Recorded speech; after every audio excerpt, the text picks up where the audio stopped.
Dean Ambrose versus Brock Lesnar is one of the matches that took a backstage hike to the WWE Roadblock pay-per-view.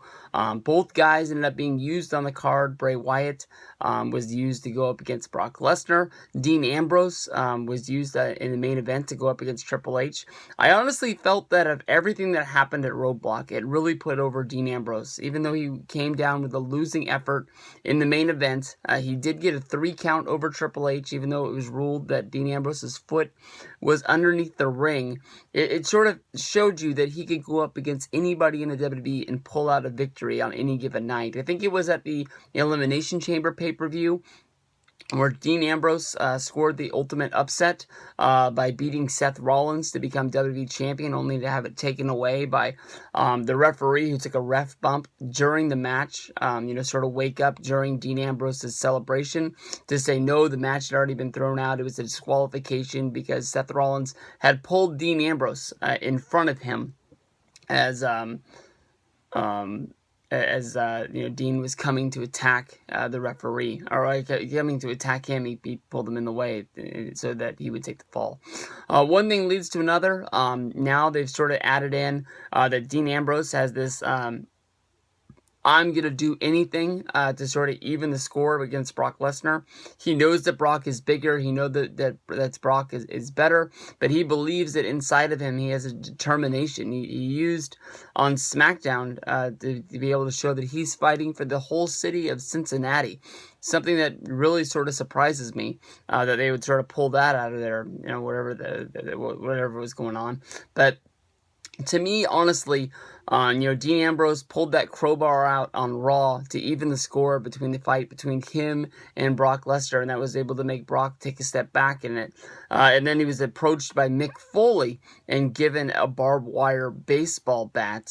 This is going to lead to probably a huge ovation at WrestleMania when Dean Ambrose pulls this out to even the score. My only question is Brock go to take the shot from Dean Ambrose, or is this going to fall back and hurt Dean Ambrose, sort of like when the heel always pulls off the turnbuckle in the corner to expose the steel corner, and then it's always the heel who gets ran into the steel corner, knocking himself out, causing himself to lose. I don't know if Brock's gonna take a barbed wire baseball bat. I've seen him take a lot of shots in his career. Nothing really out of the ordinary, big bumps or anything like that. But is Brock gonna want to get hit with a barbed wire baseball bat? I know he gets paid a lot of money, but at the end of the day, is it really worth it? Dean Ambrose is a guy that did a whole bunch of stuff in CZW. He basically got his head, cut open by a Jinsu knife and all sorts of things that has been through the past. And I know that WrestleMania isn't going to turn into a blood fest, but is it basically where, Dean Ambrose is going to take one for the team and, take a big hit from Brock Lesnar? And I don't really want a barbed wire baseball bat to be the deciding factor in the match. If Ambrose is going to lose, I want it to be just from a murderous, string of 4 or 5 F5s where Brock has to kill the man because the guy won't quit and keeps on kicking out at 2. I think that honestly, in my opinion, I'm picking Dean Ambrose to win the match. I think that WWE, has more to offer by Dean winning. And, for those people who think that, Brock hasn't lost a match in forever, why would they let Dean Ambrose beat him? Definitely Brock isn't going to be working Payback, Extreme Rules. We're probably not going to see this guy until SummerSlam.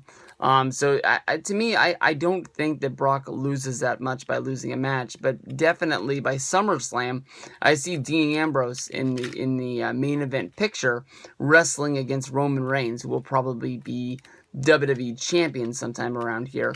And with Ambrose being able to say that he beat Brock Lesnar, that's something that Roman Reigns has never done.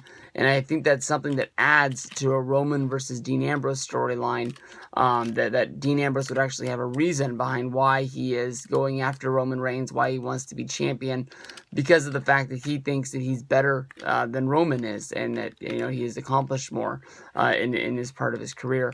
Dean Ambrose turning heel, going against Roman Reigns, honestly intrigues me a lot. I think that Dean Ambrose is really over as that, crazy babyface that we don't know when he's going to, leave and go to Coney Island and get a hot dog. We don't know when he's going to show up on Monday Night Raw driving an ambulance because, he wasn't beaten up enough and he wants to come back.